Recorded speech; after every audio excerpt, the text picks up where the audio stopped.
Hello mga kamanay, kag mga kamanoy, kamusta na po kayo? Today's video, andito tayo sa surprise! So bago namin narating to, nakabiyahe kami ng mga 1 oras at kalahati. At ito ay nadaanan lang namin, so nakita namin at dinaanan na lang. At ayan siya, so papasok tayo sa kanilang lugar. Mamamangha ka talaga sa ganda kasi sa daan pa lang makikita mo na ay ano ba yan nandyan? Ba't ang laki-laki, diba? So tara na, let's go, mag-ikot-ikot tayo dito.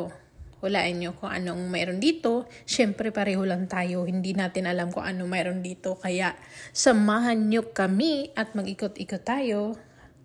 Tutok na dito at ito, papasok tayo. So ganito ang madadaanan natin bago makapasok doon sa pupuntahan natin.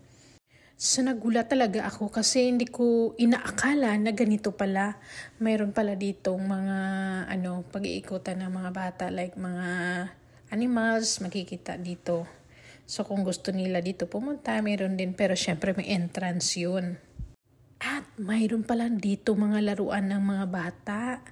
So parang mga sasakyan at kung ano pa. So maaaliw talaga sila dito.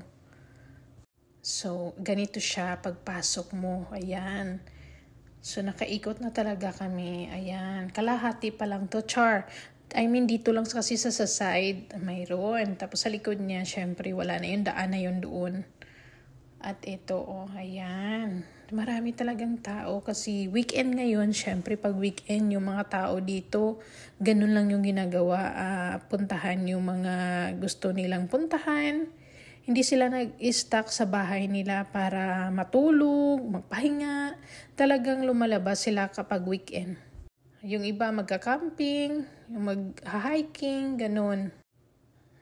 Kapag summer talaga ganito.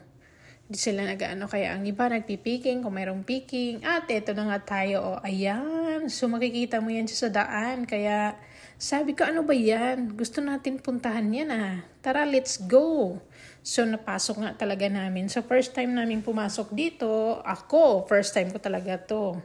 At saka wish ko talaga na puntahan yung sinasabi nila. Ayan, the Big Apple. Talagang sa personal na makaganyan ka sa ang laki ng apple. So dito sila siguro kumukuha ng kanila mga iPhone, ganun. Joke lang. At ito na nga, yun. So habang magpa-picture tayo, syempre maraming tao talaga na nakapila dito. Maraming tao nagpapa-picture dito. Ayan, so ayan yun. Sa harap ng apple yan. So parang dinagdagan lang nila para magiging malaki pa at marami pa yung mapupuntahan ng mga family na pumupunta dito. At mag-enjoy talaga sa paikot, lalo na yung mga bata. So maganda ito pag may family ka, dala-dala mo. At mag-enjoy talaga yung family mo. Kaya ano pang ginagawa nyo dyan? Puntahan nyo na, malapit lang. Madadaanan nyo yung Scarborough, Oshawa.